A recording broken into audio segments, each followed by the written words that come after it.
اعوذ باللہ من الشیطان الرجیم بسم اللہ الرحمن الرحیم الحمد للہ رب العالمین وصلی اللہ علی محمد وآلہ الطاہرین اللہم صلی علی محمد وآل محمد وعجل فرجہم۔ بات چل رہی تھی زیدیہ کے مختلف فرقوں کے سلسلے میں کہ جو زیدیہ ہیں یہ مختلف فرقوں میں بٹے ہوئے ہیں۔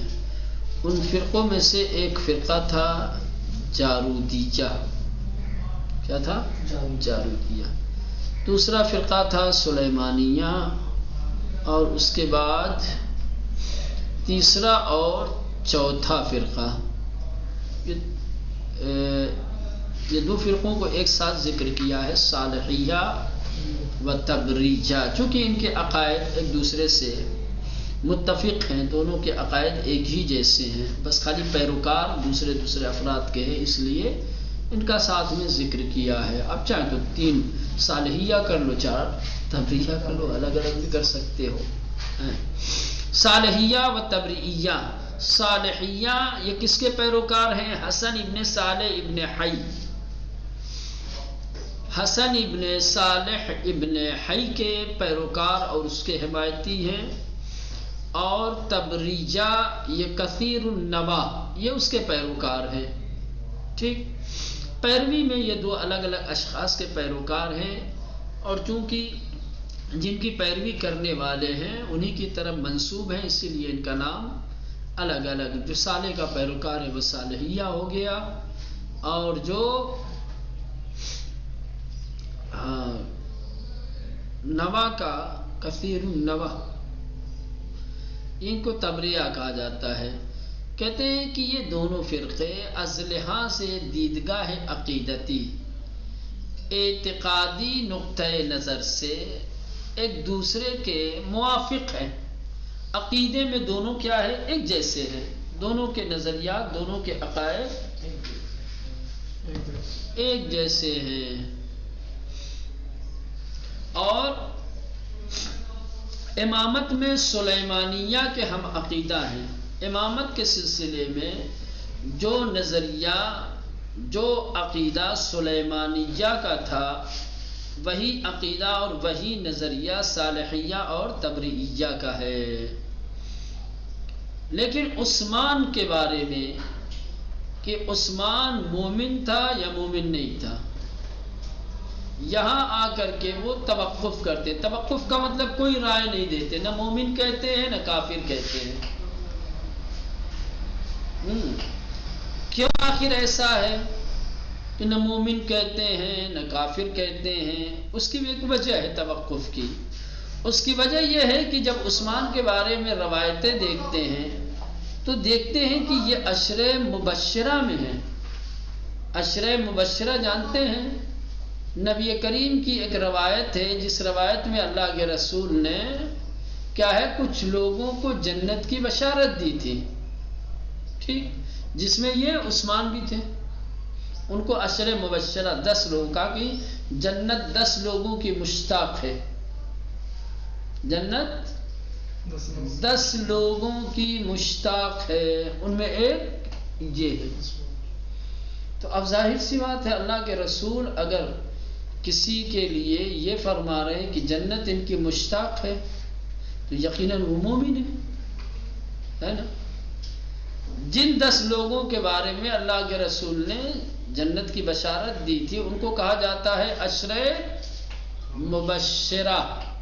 عشرہ 10 مبشرہ جنہیں بشارت دی گئی ہے، ٹھیک۔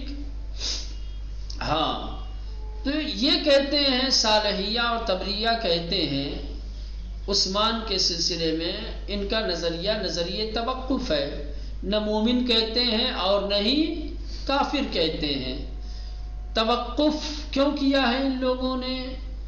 توقف کی وجہ یہ ہے، کہتے ہیں کہ جب روایتیں ان کے بارے میں دیکھی جاتی ہیں تو ہم دیکھتے ہیں کہ یہ عشرہ مبشرہ میں شامل ہیں، صاحب ایمان ہیں، مومن ہیں، لیکن جب ان کے اقدامات دیکھتے ہیں، ان کے کارکردگی دیکھتے ہیں، ان کا کارنامہ دیکھتے ہیں تو واہ ویلا، کافروں سے بھی بدتر ہے۔ بنو امیہ کو، بنی مروان کو پروان چڑھانے والے، مسلمانوں پر مسلط کرنے والے کس نے بنائے ہیں؟ عثمان نے۔ تو اب کیا کہیں؟ روایت دیکھتے ہیں تو عشر مبشرہ میں مومن نظر آتے ہیں، ٹھیک، کارکردگی دیکھتے ہیں تو کافر نظر آتے ہیں۔ اب کیا کہیں گے بھائی؟ مومن کہتے ہیں تو گویا کفر کو نظر انداز ہم کر رہے ہیں، کافر کہتے ہیں تو ایمان والی حدیث کو نظر انداز کر رہے ہیں۔ بیچارہ دکھ دگاڑے میں پڑے ہوئے ہیں، نہیں سمجھ میں آتی کیا کریں، اس لیے توقف کیا ہے، ٹھیک ہے۔ اما در مورد عثمان، لیکن عثمان کے بارے میں کہ آیا مومن بودے اس یا کافر، عثمان مومن تھے یا کافر تھے، اس کے بارے میں صالحیہ اور تبریہ کا کیا نظریہ ہے؟ تو کہنے کہ قائل بے توقف بودے عند، یہ لوگ توقف کے قائل ہیں۔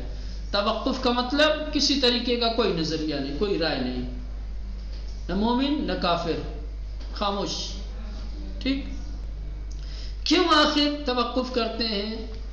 زیرا می گویان، کیونکہ یہ لوگ کہتے ہیں کہ وقتی بے اخبار واردہ در مورد و مراجع می کنیم، ان کے بارے میں جو روایتیں، جو احادیث وارد ہوئی ہیں، جب اب ہم ان روایتوں اور ان احادیث کی طرف مراجعہ کرتے ہیں تو وہ ان کی وی یکی از عشر مبشرہ بودے اس، تو ہم دیکھتے ہیں کہ یہ عثمان تو عشر مبشرہ میں سے ایک ہے، یہ ان 10 افراد میں شامل ہے جنہیں اللہ نے بعثت کی، اللہ کے رسول نے بعثت کی بشارت دی ہے۔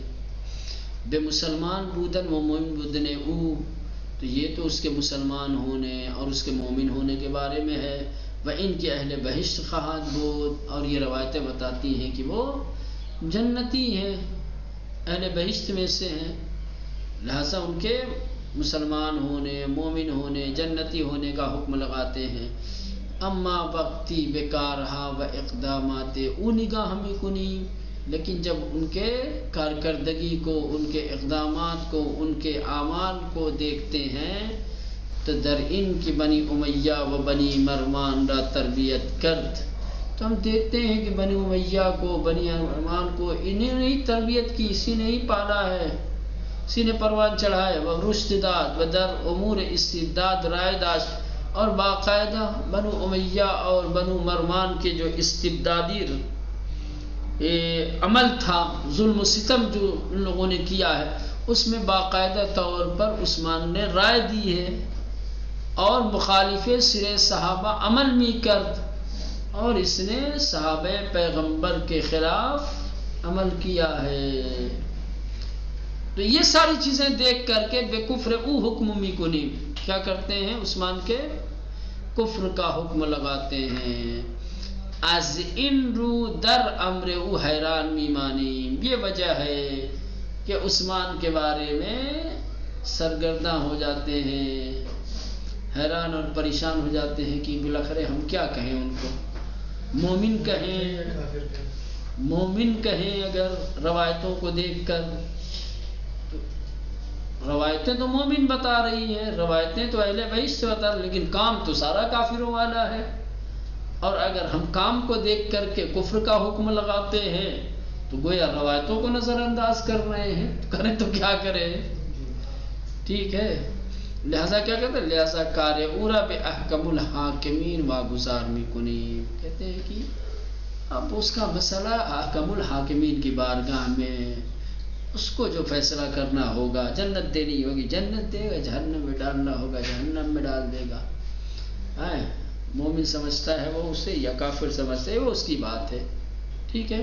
احکم الحاکمین کی بارگاہ میں اس کا مسئلہ پیش کر دیتے ہیں، کہیں کہ ٹال دیتے ہیں۔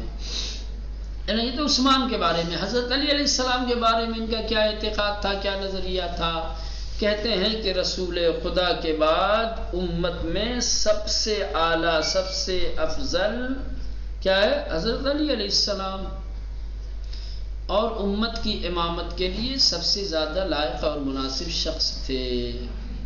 لیکن اب یہاں آگے پھسلتے ہیں، کہتے ہیں کہ حضرت علی نے اپنی مرضی سے، اپنی خوشی سے کیا ہے مسند امامت کو دوسرے کے حوالے کر دیا، بیٹھو گدی پہ۔ یہ مانتے ہیں کہ نبی کریم کے بعد امت کی رہبری، امت کی پیشوائی کے لیے سب سے لائق اور سب سے مناسب امیر المومنین علیہ السلام تھے، ان سے افضل اور ان سے برتر نبی کے بعد کوئی نہیں تھا۔ لیکن زمام امامت کو، امامت کی باغ ڈور اپنی خوشی سے، اپنی مرضی سے حضرت نے دوسرے کے حوالے کر دیا اور کہا کہ میں بالکل جو ہے شوق نہیں رکھتا ان سب چیزوں کا، مجھے حکومت، سلطنت، سیاست، مجھے یہ سب سے کوئی سروکار نہیں ہے۔ تو آپ کہتے ہیں کہ اسی لیے ہم خلفاء کو بھی مانتے ہیں۔ خلفاء کو ماننے کی وجہ خود خلفاء نہیں ہے، خلفاء کو ماننے کی وجہ خود خلفاء نہیں، حضرت علیہ السلام کی مرضی ہے۔ جب انہوں نے اپنی مرضی سے دے دیا، وہ خوش تھے، تو ہم ناخوش کیوں رہیں گے؟ جب حضرت علی راضی تھے تو ہم بھی راضی ہیں، ہم ناراض تھوڑی ہو گئے۔ ٹھیک، تو کہتے ہیں کہ حضرت علی علیہ السلام کے بارے میں ان کا اعتقاد یہ تھا کہ حضرت علی علیہ السلام کو رسول خدا کے بعد برترین امت، کیا ہے، امت کے سب سے افضل، سب سے قابل و شائستہ ترین فرد برائے امامت، اور امامت کے لیے سب سے زیادہ شائستہ، لائق اور مناسب سمجھتے تھے۔ لیکن کہتے ہیں کہ اما او خود، لیکن خود حضرت علی نے بارضایت، خوشی کے ساتھ امامت کو بے دیگران، دوسروں کے حوالے واگزار کر، دوسروں کے حوالے کر دیا، دوسروں کے سپرد کر دیا، دے دیا۔ وَأَزْرُوِ رغبت خود، حق کے خود را ترک کر، اور اپنی مرضی سے، اپنی خوشی سے اپنے حق کو چھوڑ دیا انہوں نے، خوشی خوشی ہاتھ اٹھا لیا۔ لذا ما ہم بے آنچے او راضیس، راضی ہستے، لہذا جس بات سے حضرت راضی تھے ہم بھی راضی ہیں، جس سے وہ خوش تھے ہم بھی اس سے خوش ہیں۔ اما اگر علی بے ان امر راضی نباشد، ابو بکر ہلاک شدہ است۔ پھر کنفیوژن ہے ابھی تھوڑا سا، کہہ رہے ہیں کہ بظاہر تو ہم تو دیکھ رہے ہیں کہ حضرت علی راضی ہیں، لیکن اگر واقعاً حضرت علی دل سے اگر راضی نہیں ہوں گے ابو بکر سے، تو سمجھو ابو بکر کا کام تمام ہے، وہ ہلاک ہے۔ اما اگر علی بے ان امر راضی نباشد، زمام حکومت، جیسا کہ کہا ہے کہ علی نے اپنی راضی سے، اگر واقعاً علی دل سے راضی نہ ہو زمام حکومت دوسروں کے حوالے کرنے پر، خصوصاً پہلا خلیفہ، تو ابو بکر ہلاک شدہ اس، وہ ہلاک از ان رو امامت مفضول لا برفاضل و افضل، در صورتی کہ افضل بے آن رضایت جائز مشہور۔ لہذا امامت کے سلسلے میں صالحیہ اور تبریہ کیا کہتے ہیں؟ کہتے ہیں کہ مفضول فاضل کا امام ہو سکتا ہے، مفضول کو امام بنایا جا سکتا ہے فاضل کے رہتے ہوئے، البتہ اس شرط کے ساتھ کہ خود فاضل راضی ہو، خود فاضل، جیسا کہ ادھر تھا کہ برترین امت نے افضل ترین اور سب سے شائستہ اور لائق جو امامت کے لیے تھے، انہوں نے کیا ہے، شوق کے ساتھ، رضایت کے ساتھ خلافت و امامت کی زمام دوسروں کے حوالے کر دی۔